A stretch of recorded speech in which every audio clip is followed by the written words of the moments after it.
Well, hello, everybody. Thanks for joining. I'm going to go ahead and get started. My name is Rick Parkhill. I'm the director here at Brand Storytelling, and welcome to week 4 of our Elevate speaker series. Delighted to have this conversation today. All of you that have been involved in brand storytelling of some form or another often run into that frequent refrain, how's this stuff working? Um, so that's a question, that's a problem that Meg Wells and her team have been facing for the last couple of years. You know, help is on the way. There are answers to how we're going to measure this branded content stuff. So I'm going to turn this conversation over right away to my friend Janett Hass. She's the SVP of Research and Insights at Forbes. She's been involved in this conversation as part of the sort of formation group for the last couple of years. So she is the one to moderate this session. Looking forward to it. Janett, take it away. It's all yours. I'm sorry. One more point though is we'll make this interactive, folks. So drop your comments, questions in the chat. We'll be reviewing them and be bringing them in towards the end of the hour. So Janett, all yours. Great. Thanks so much. Yeah, I'm really excited to host this panel today. It's something that we've been working on for such a long time, I know, together with brand storytelling and in each of our individual roles as well. So the panel is officially called Measuring Brand-Funded Entertainment: What Metrics Matter and How to Prove Your Content Works. So like I said, I'm excited to moderate the session, and we've got a great panel of experts. But I think we'd all agree that there's no question we are in a transformative era where brands are no longer just advertisers. There's so much great brand content out there. We know there are leading creators of engaging, informative, and entertaining content. And I know in the work that we've done with brand storytelling, that can be anything from a narrative short to a full-fledged feature film to social. So we know that brands are heavily investing in storytelling. So as consumers seek authenticity and connection, storytelling is not just a marketing tool, but a fundamental aspect of brand identity and customer engagement. So some of the data I'm going to share, I shared really high level at Sundance, but I think it's important to revisit because the Forbes CXO Growth Survey data definitely supports the importance of storytelling. So this is annual research that we do on C-level executives in the world's largest organizations. And it's annual research that we look at everything from investments to risk tolerance to marketing to customer experience. And in the most recent survey, one of the most exciting things that we saw is there's an increasing emphasis on brand mission as a growth opportunity, which really highlights the consumer preference for socially responsible and purpose-driven organizations. So in our research, we found that purpose or brand mission is up 20% year over year and is viewed as the highest growth opportunity, followed by technology. So that was a shift.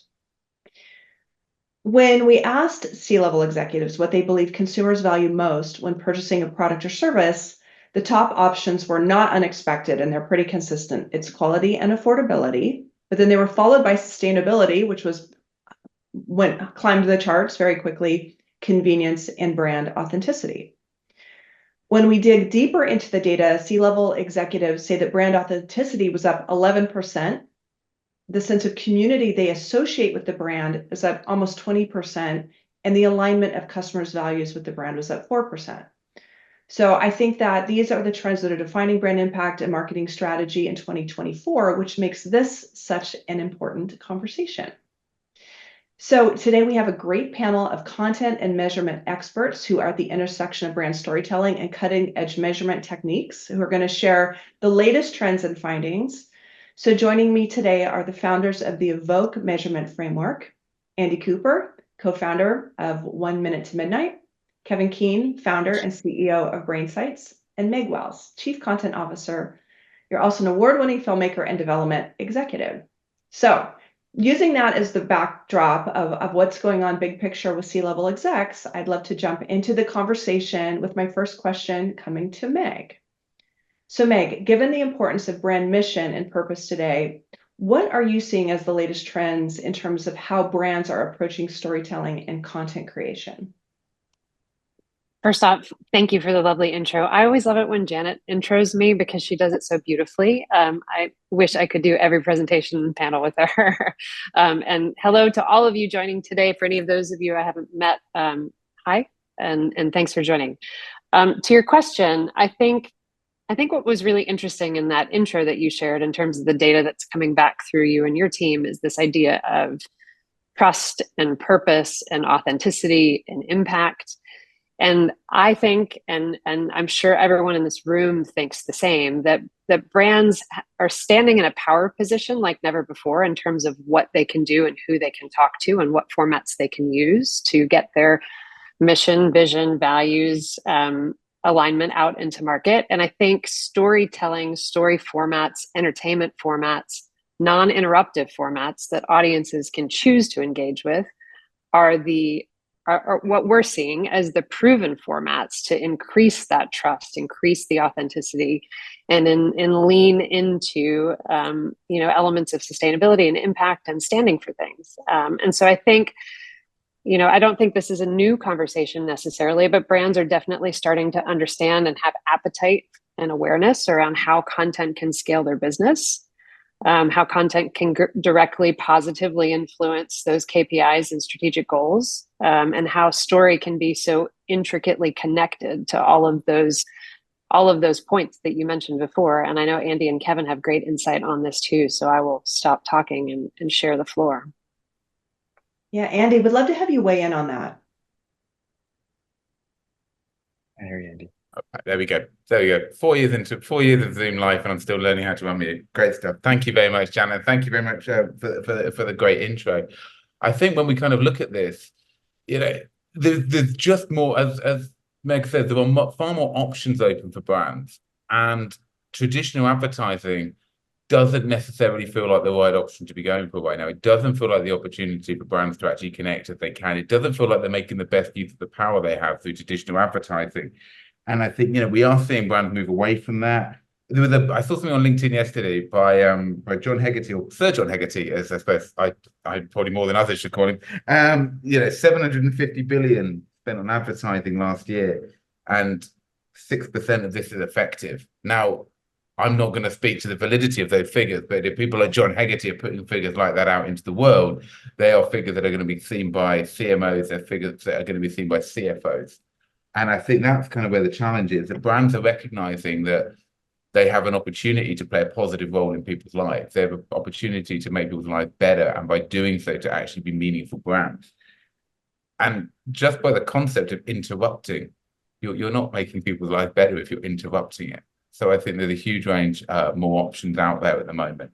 I do think the other piece of that I would say is when we look at budgets, and when we think around budgets, budget is moving to these new forms of entertainment and these new forms of content that are available. But I also think budgets are being squeezed more generally. And I think that a little bit to kind of, not to segue totally into a sales pitch, but I think one of the things that EVOKE is going to enable brands to do is to demonstrate the value of harnessing brand storytelling and brand content of different kinds. And I think we need to do that, because whilst I think we are pushing against a door which is certainly ajar, if not open, it is the way things are going, while budgets are also being squeezed, and whilst there are questions around in this area in general, and it's a tough time, I think there is also still a need for measurement and for the kind of brand content that the brilliant people on this call create to still make sure that it's kind of showing its worth and its value.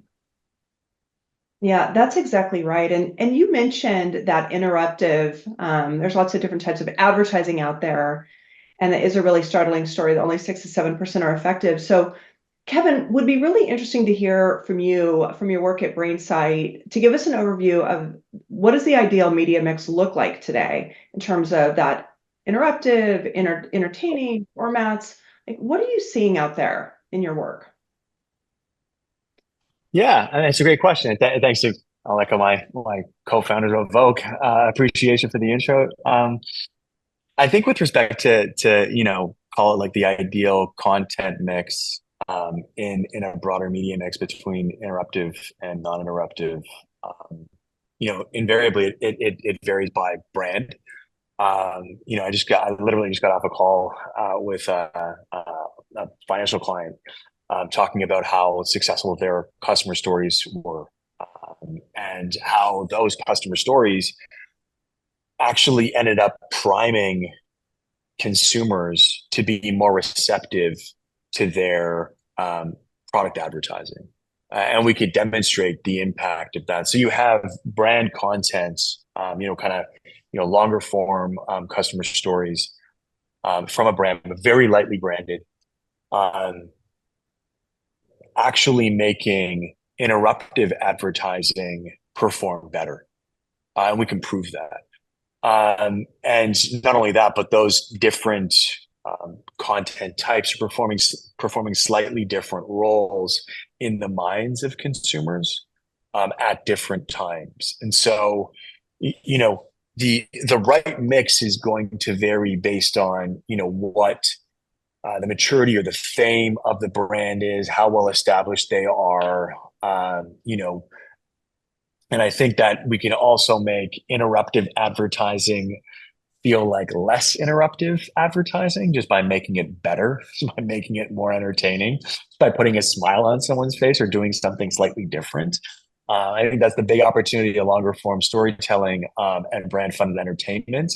But it's also important to see how these things work together, and to come up with some kind of ratio like a 60-40 or a 95-5 or something like that, that a lot of marketers obviously love to kind of grab onto because it's very simple, it's very straightforward.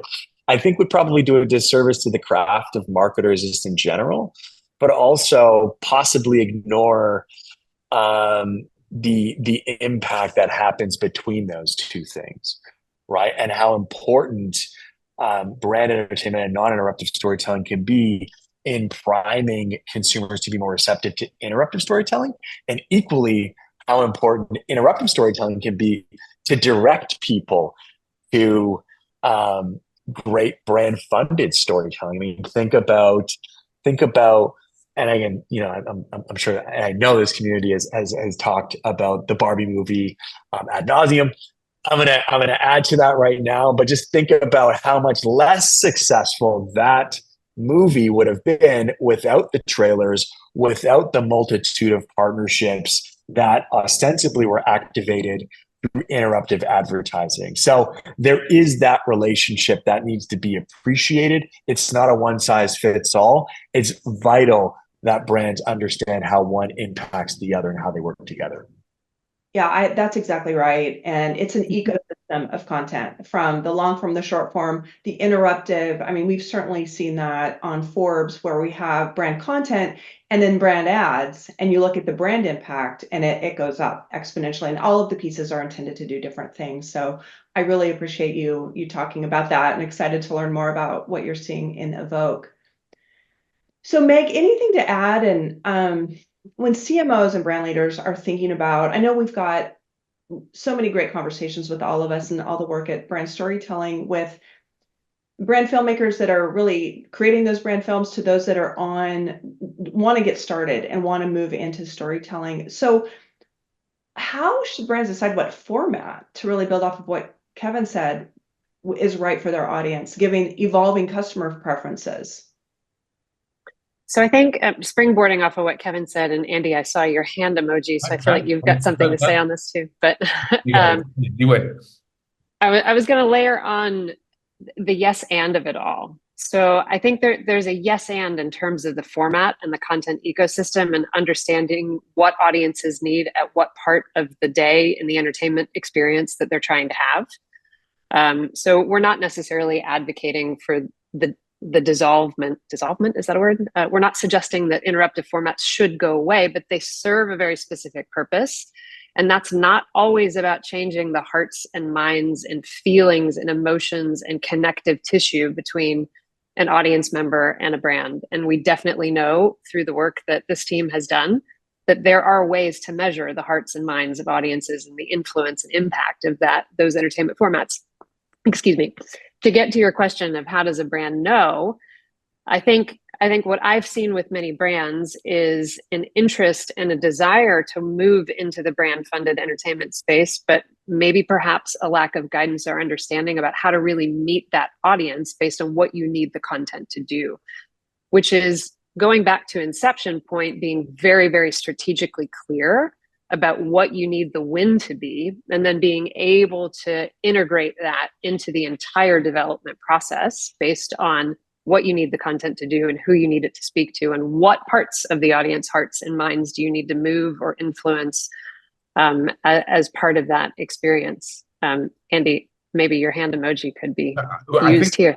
You've said a lot of what I was going to say, but there's a couple of things I was going to build, and I think it was actually off what Kevin was saying there, of the role of kind of longer form brand content actually to increase the power of traditional interruptive ads effectively. I mean, we know from a lot of the research that we do at 1 Minute to Midnight that people are more likely to notice communications and things in general from brands that they feel share their values.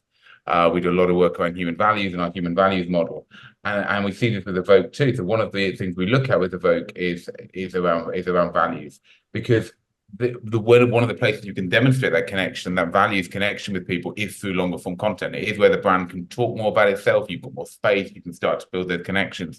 And not only do we then need to look at the kind of the power of that content on its own, but also how it superpowers ads. So that you may be really crude and simple around it. You may have a longer form content that creates a sense of, actually, this is a brand that shared my values, and you get that sense from this piece. And then your shorter form, your traditional advertising could be quite a shouty saliency model. You're kind of, I don't know, but you're more likely to cut through with that because they're working together and they're working in harmony. And it's not neat and it's not linear, but it's about them working together and understanding how different pieces can enable a brand to actually have greater impact overall and potentially become greater than the sum of its parts of the different content they're putting out there. I think Kevin speaks about this really well. So I'm just going to tee Kevin up here in terms of what stories do and how stories land in the brain and the influence that, I mean, I would love it, Kevin, if you unpacked that a little bit. Yeah. Yeah, sure. Like just kind of more broadly or generally, like I think that, this is something that this sort of time immemorial, right? Like this, gathering around a fire as kind of cave people, right? Like swapping stories of the day. This is how we knit together our understanding of the world around us and how we share that, right? And I think that stories, just in general, like I'm not entirely sure. Possibly one of the reasons that Sir John Haggerty is talking about the decline of effectiveness of advertising is that we've maybe put a little too much of our money in 6-second bumpers, where I'm afraid you're just not going to have the ability to change someone's mind in that specific time frame, unless of course it's done in a very kind of creative, sequential way.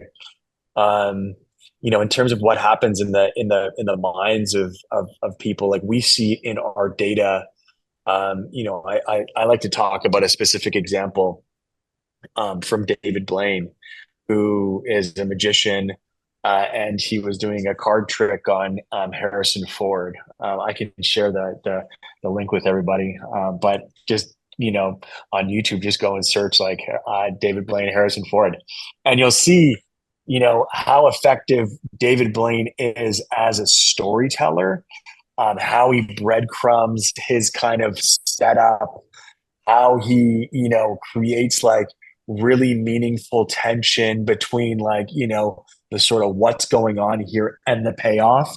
And then what happens in the brains of audiences when that payoff comes, and then seeing Harrison Ford's reaction to this card trick. You're literally getting an education right there in how to change people's minds, how to deepen impact through storytelling from a magician. And maybe to kind of extend this a little bit further, the magic in storytelling that allows us to change hearts and change minds. And David Blaine takes his time. He doesn't take 30 minutes. It's a 2-minute segment, but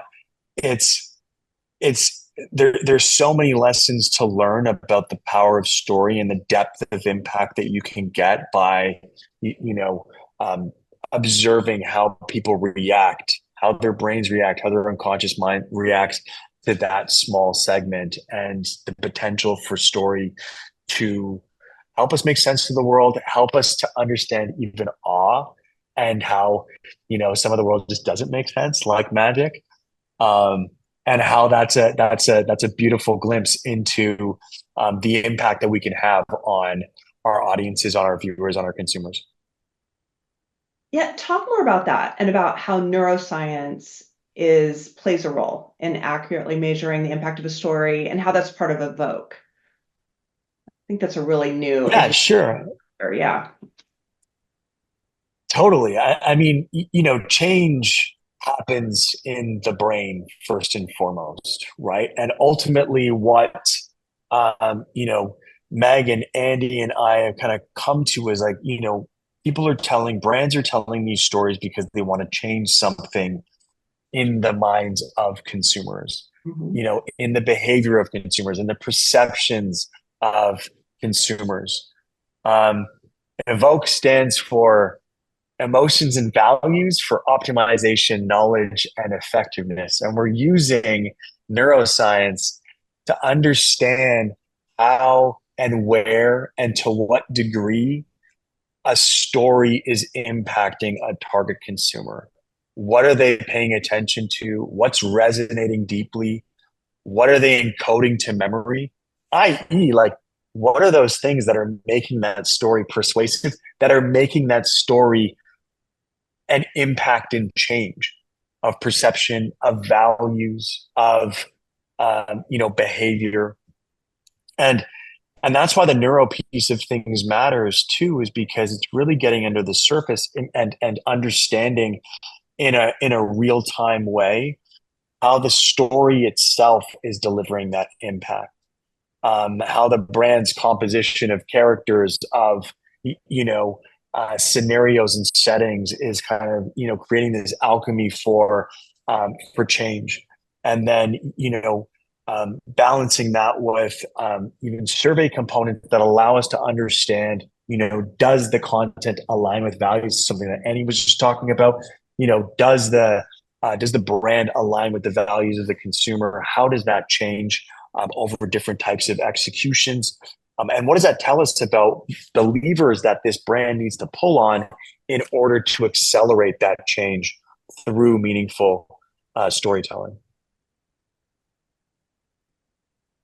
I think a key thing to note here too, Janett, and I didn't want to overtake your next question. Apologies if I did.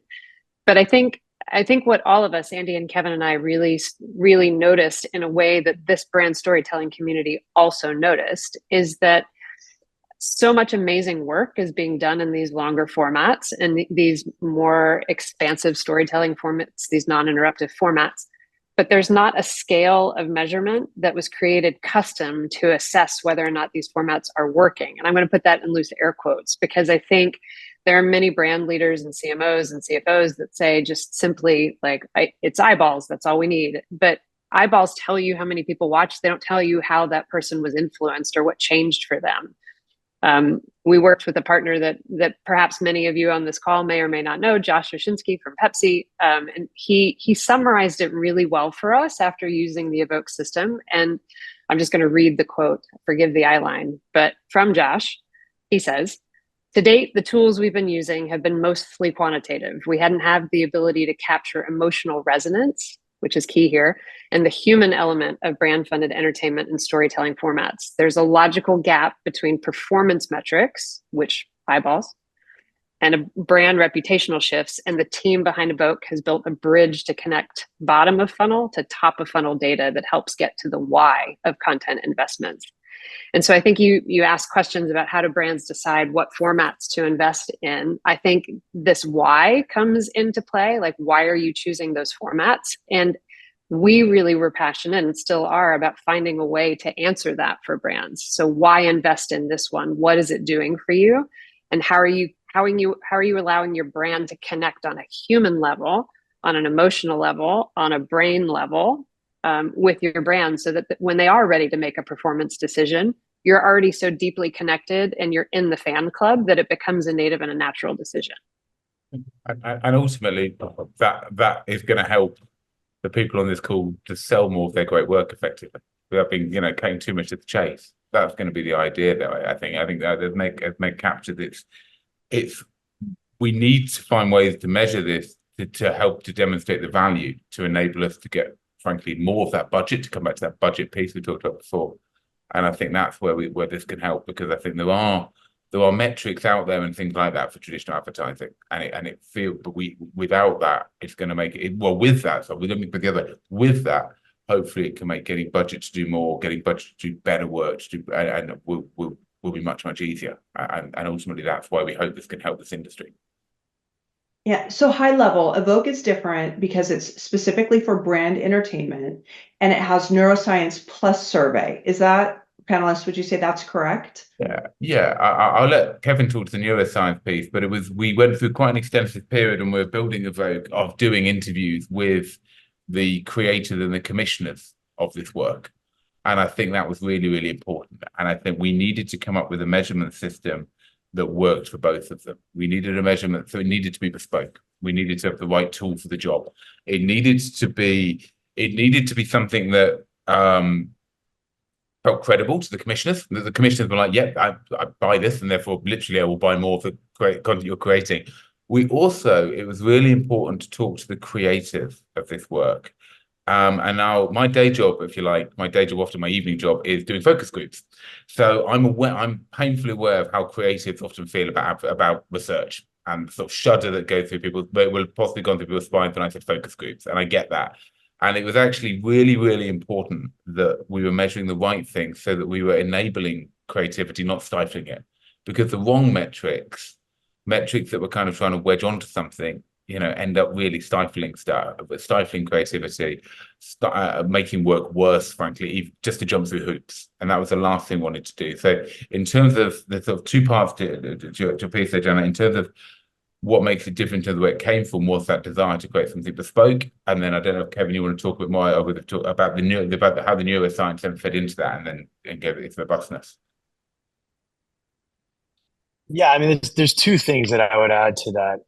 One, I met somebody at Sundance, actually, that was reflecting on EVOKE, and he was like, I love this. And I love it because, I've never seen a brand lift study that didn't look good, and they can't all look good, can they? And that's and the second piece of what I want to say is, brains don't lie. And this is taking, a very clear, unbiased, automatic, visceral reading of consumer response to brand funded entertainment, and the results aren't going to please everybody. I mean, that's the reality. It's not going to be a brand lift study that you can just kind of, rig up to make sure it says that everything is all rosy. It's going to be like true results, but it's going to represent the inner voice of the customer and ultimately unlock growth for brands, because it's going to be what actually motivates those customers, and not, something that's, like a biased response, or something that's just an invented response, and I think that would be the biggest kind of, differentiation. I think that's also, again, to kind of build on Andy's point about, appealing to creators want to know that they are hitting the hearts of the people that are watching them. Right. And, ultimately that's why they're in the game. They're in the game to appeal to their audience. And this is a way to really understand the felt experience of audiences in a really true and unbiased way. And that's the piece about neuroscience, Jen. And it's no more complicated than that. Have you had surprises where you thought, okay, this is going to resonate in a certain way, and then it didn't? Or are there any, we talked about earlier, like sustainability is something that's really climbed as a priority with brands. Are there key themes that tend to stand out? Like, would love to just hear your candid response on that. Yeah, I mean, without disclosing any brand bad news, there are elements of sustainability. Sustainability is a really interesting one. Andy and I have chatted about this before. We're like, we've run a couple of pieces of film that address sustainability from very different brands, and one of them is a bit more authentic to the space than another. Mm-hmm. And that is kind of plain, I think, for everybody to see. If I could disclose the brands, you'd be like, yeah, okay, that makes sense. But that also comes out in the data, right? It comes out in the audience data, where you just see a withdrawal. Like, it's almost like what an eye roll would look like if it were manifested in brainwave activity. Okay, it's like there's no way that this brand is authentic to this space, and equally the brand that was, and the brand that wrapped that in a really compelling story and actually made sustainability exciting. As exciting as like a product feature, or like something like as exciting as like technology, something sexy like that plays. It plays. I just think that, like, oftentimes, like, when brands are talking about sustainability and waving their flag about sustainability, they're just saying, hey, sustainability, and no one gives a shit. Like, ultimately, like, what they care about is like, how can I make my life better? How are you gonna make, like, and this is the disconnect between what's felt and what's said is felt, and that's the reason why the neuro matters, right? Is because the neuro is going to get at what's felt. The survey is going to get at what is said is felt, right? What's said is felt. And oftentimes, sometimes those things converge and sometimes those things diverge, and we can predict when they're going to diverge. We can predict when someone says something and they're full of BS, because what we can see in the neuro is that you don't feel that way. You're just saying you feel that way because that's how you want to be perceived, right? And so if we can move past that and into some of the data that this EVOKE scoring system is producing for clients, and kind of saying, hey, this is the right way to talk about this issue, then we might even be able to progress sustainability agenda overall. And I think, at least I'll just speak for myself, that is something that is highly desirable. I think, Janett, you and I have had so many conversations about sustainability becoming part and parcel of a brand's strategic objective and KPIs. And if brand leaders are being challenged to figure out how to stand in that space authentically, they need to tell the stories in an authentic way. The brand needs to show up authentically. It needs to feel human. It needs to feel true. It needs to feel honest. That can happen across a variety of formats. I'm not suggesting that's only a docu format. That could still be narrative. It could be podcast. It could be live experiences. But the story needs to come across authentically. And one of the things that was really important to us as we were building the EVOKE metric system is you'll see many of those metrics. And for those of you on the call who are joining at Elevate, we're going to do a deep dive into what we've seen over the last 6 months, in particular relative to all these individual metrics. But brand values alignment is one of the metrics that we can measure. Content values alignment is one of the metrics that we can measure as part of EVOKE. Brand credibility is in there. And we're literally able to figure out how that story is matched to what's happening in the brain and whether it's working. And so, especially for issues around sustainability, I know that we're harping on this one, but especially around those types of issues where brands could be accused of washing as being part of that conversation.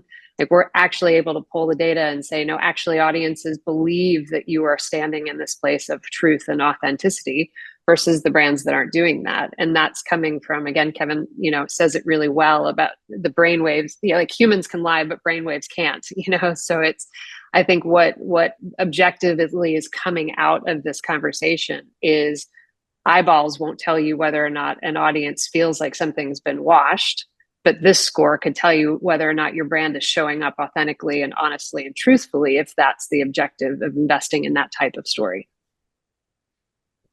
Yeah, that's super interesting. And sustainability obviously is such an important part of brands. It's increasing, but it's such a good example to use for brand purpose across the board about how do you move this, what's really resonating, where's your brand coming from, what's the platform, where they're at now, where they want to be. So that is super interesting. So I know there are some questions in the chat about EVOKE. So we're leading up to Elevate, which is so exciting, coming up next month.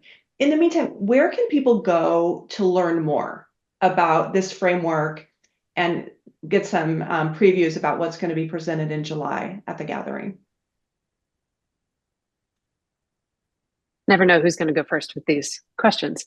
I would say the way that our team has been running is we mentioned it earlier, we appreciate and believe in the human connection, and we would love the chance to walk each and every one of you through this on a one-to-one session so that we can kind of understand where you're coming from, what your pain points are, and then how EVOKE can help. We certainly can direct you to a website or an email address, but we'd much prefer to have that conversation. So I'd say reach out to any of us directly and let us walk you through and take you through a case study and an example. We'll do a much more expansive version of that in July at Elevate. And tell you, we've had the really great fortune over the last 6 months to be screening content from a tremendous amount of really amazing global leading brands. We've got a huge volume of data showing up in the library that were being used as reference and comp points. And we're excited to show that in July. But up and until then, yeah, reach out to any of us directly and we'll walk you through it. Great. That's great. Panelists, any last questions or points to add before we open it up for any final questions from the audience? I would just like to say, we've looked at multiple different types of formats as well, right? So we've been kind of, talking and referencing, largely, I think, film, but we've also looked at, and I've included it in our database, branded podcasts, so audio focus as well, and have the ability to do that in kind of experiential realms.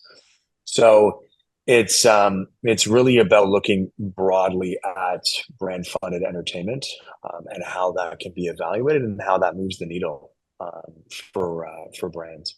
Absolutely. Right. And I think your point about also about the ecosystem. So now you have this incredible new data that is so incredibly valuable. And I'm sure you're working a lot with CMOs about all of the other data they have. I know there was a top CMO on one of the panels at Sundance. And when asked about storytelling, she said it moves all of their metrics.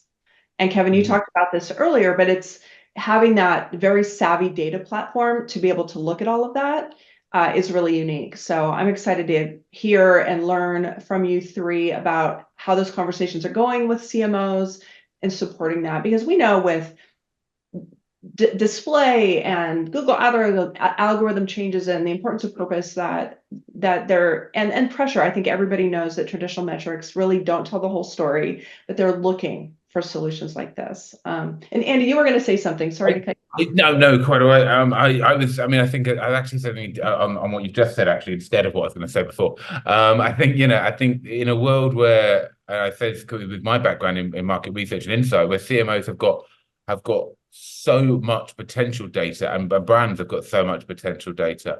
One of the things that I think is a challenge for them increasingly is recognizing what is the right data, what are the most useful data points, what are the things we should focus on, and what do we need to filter out, because there's just so much potentially. And I think one of the things we're trying to do with EVOKE is build it as something that feels incredibly useful. And I do remember what I was going to say, and actually building on that a little bit to Meg's point around how we're building this as human connections and talking to people. I think, as Kevin said, this is now moving across different formats and we're exploring it. One of the great things for us about having conversations with people, and I will say this, if people do, want to have a chat, is that we're developing it, it's growing, we're learning all the time from every conversation we have, and it's really valuable for us and really fun, frankly, as we try and make it as powerful and as useful as possible. Yeah. Julie has a question on direct consumer engagement and measurement. Julie, I don't know if you want to expand on that, but I definitely wanted to address that. And Meg, sorry. I think our group is small enough. I would love to, feel free to turn on a camera and ask a question directly. Okay. I wasn't sure. Oh, and the host has us blocked, but anyway, no worries. Yes, I love this, and thank you so much for your work. I know you guys have been on this for quite some time, and it is quite synergetic with what we do at Plus Media. So I'm wondering if our data collection could be helpful. So we plug in to branded content, and the consumer, the viewer, gets her curated and vetted menu that's aligned with the content and aligned with where she is geographically. So we tell the brand what's resonating with their consumer, and probably why it's resonating with the consumer, what device they're coming on. I mean, all these different pieces of data and analytics. And what we find is that our dashboard that we develop is entirely created on the brand's goals and KPIs for the particular campaign. So we're measuring against those brand goals, and that's been quite successful and enlightening. Julie, by the way, you could turn your video on. Oh, okay. It's always interesting to see how consumers react in real time to these branded stories. I don't know, would you guys be interested in the data that we're collecting? Yeah, 100%. I mean, I'd love to have a look at it. Totally. Yeah. Great question from Lou. Lou, I don't know if you want to turn your camera. I can also read from the chat here. Can you hear me? Yes. Mm-hmm. Sorry, host has to allow everything. Hey guys, great to see you all. Thank you for this. Yeah, I put most of it in the chat. I mean, I'd be curious, I don't know how many months into this, 6 months or so, sort of since starting to roll this out. I love the quote, Meg, that you mentioned from Josh over at Pepsi, who a lot of us know, but curious if there were any other findings through brands that have run this through the EVOKE system, run their content through the EVOKE system that maybe surprised them or really resonated and kind of clarified something that stuck out to you guys. So open question for all three of you. I will take it first. Or wait, no, go Kevin's for going. it. No, go ahead.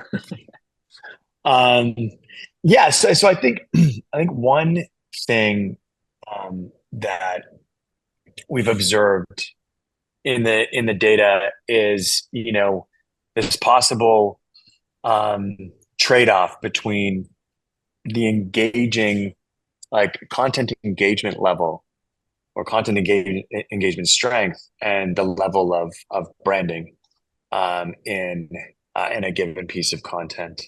And this is a pretty common, I think, tug of war, right, between like a creator and a brand. How much branding is kind of too much, or how much branding is enough, or and where I found like there is a evidence in the data that too much branding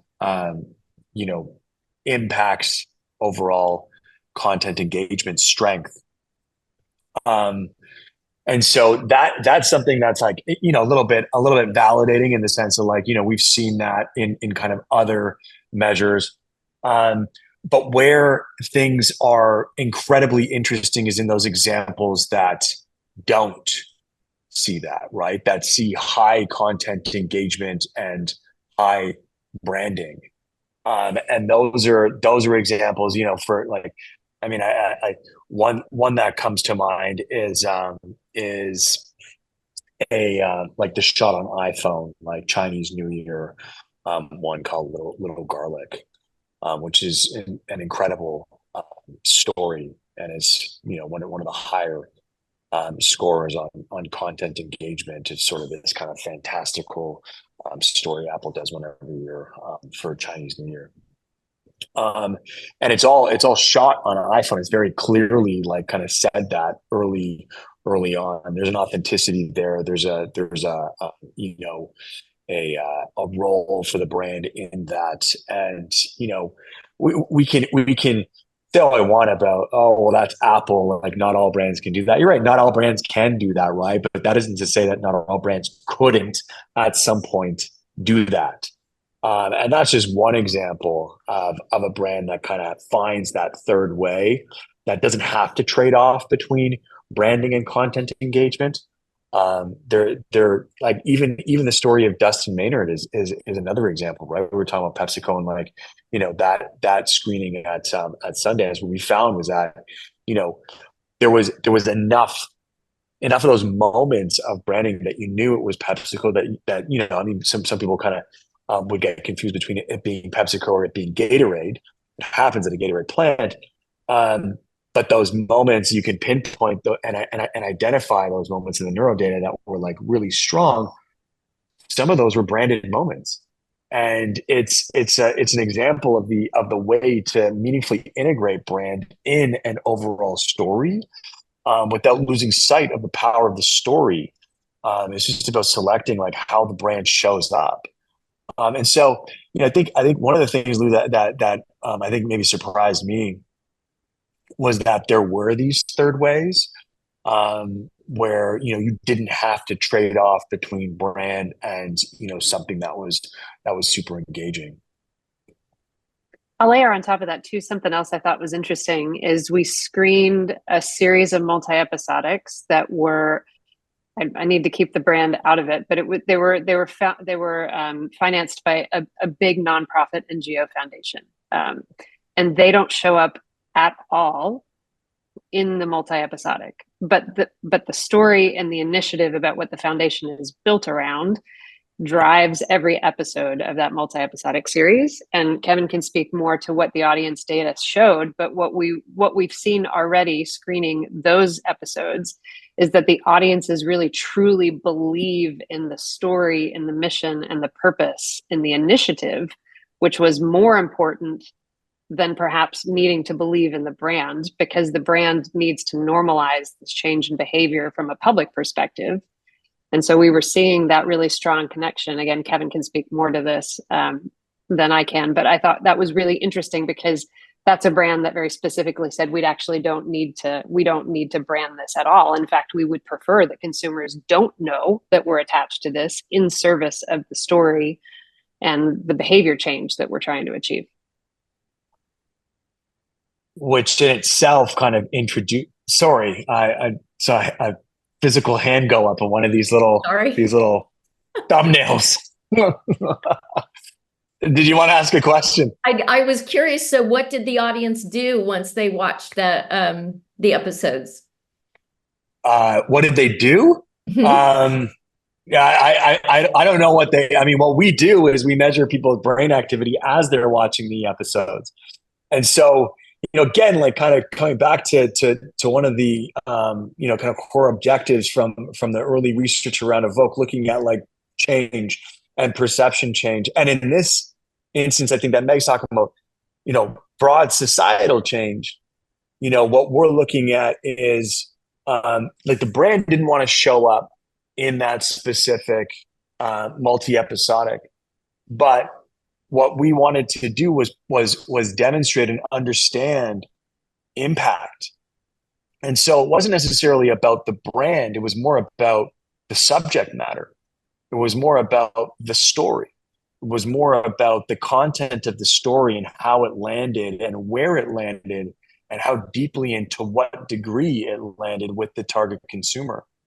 And specifically how that compared to kind of call it more consumerist-based messaging. And what was the delta between call it a consumer paradigm and call it a linear economy paradigm and a circular economy paradigm. And by analyzing and kind of understanding the difference between those two, we could demonstrate to the client that the subject matter and the way that story was told was having a much deeper, greater impact. And you could say, okay, well, like, why aren't we seeing that kind of accelerating behavior change? I mean, you're kind of a rowboat in a tidal wave in that instance, right? And that's not necessarily a content problem, but maybe it's a distribution problem, right? Like, how do we get that kind of message out more to the world? because we know that it has impact. We know that it can have impact. We know that it can change perceptions. Well, now it's a matter of like making sure that it gets out there and it gets activated. And coming back to a question that Janett was saying, how do we activate that with paid interruptive, trailers and advertising to actually activate that? And this is the conversation that we would be having.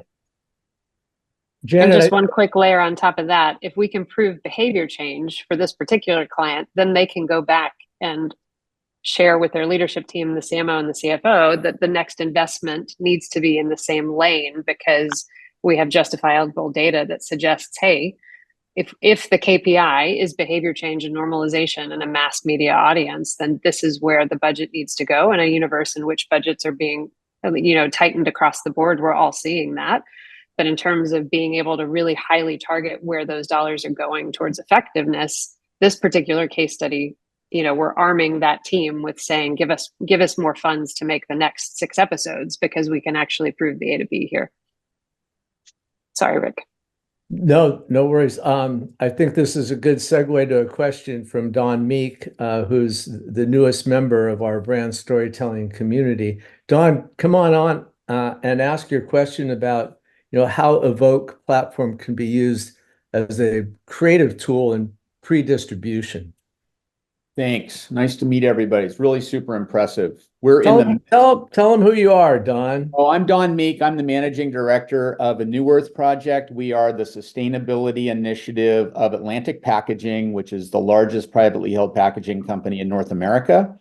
We work across virtually every major manufacturing vertical. Our initiative's about 3 years old, and we are using content and storytelling to tell the stories of the people and the brands who are helping to hasten the transition to more sustainable solutions with a stated mission of ridding the world's oceans, lakes, and rivers of plastic pollution. So that's who we are.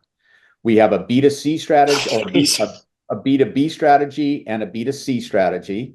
We've identified 4 audiences within our audience mix. And we're in the midst of trying to develop an attribution model for our content.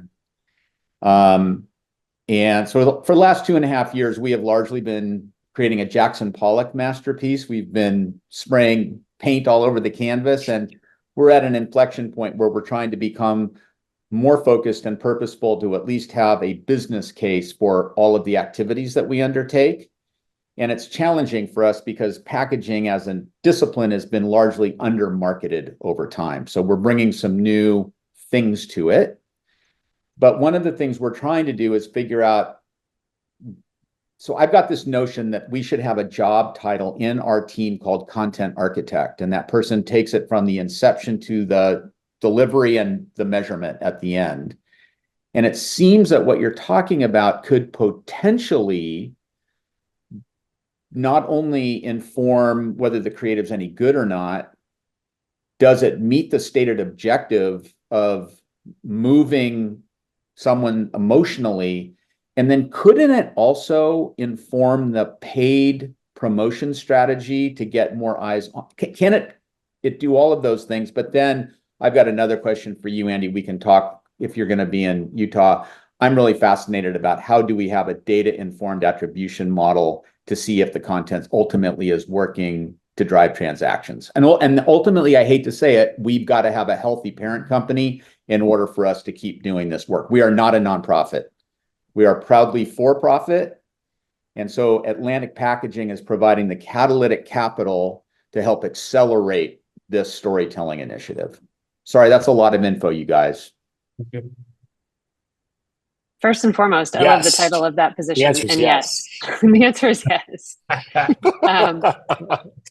I get super excited about this question, actually, because, and we should sidebar this because we could talk for hours about it. This whole team could. But this idea of, again, it gets back to content and stories fit for purpose. And the content and stories that you're telling to the B2B audience are going to be very different than the B2C stories that you're telling. But in theory, that story ecosystem that you're building collectively as a whole, that, the rising tide raises all ships. And so is there a way to figure out which parts of the story, what KPIs and what metrics need to be pushed for that B2B audience, which EVOKE could do an ideation stage, and which metrics and parts of the hearts and minds of the B2C audience need to be pushed and pulled and understood. Those might be different, but they work in parallel. Something that we've discovered through this journey, and we did launch it at Sundance 6 months ago, but this team has been working on it for about 18 months collectively, is we realized that there's a lot of power in using EVOKE from inception point and then testing before deployment or distribution. So you are able to put a piece of content, whether that's moving images or audio, a speech, a live experience, like run it through EVOKE and see how it's working, and then use that data to make revisions, to revise your cut, to revise your content, to revise your story relative to those selected metrics that are most important to that particular audience.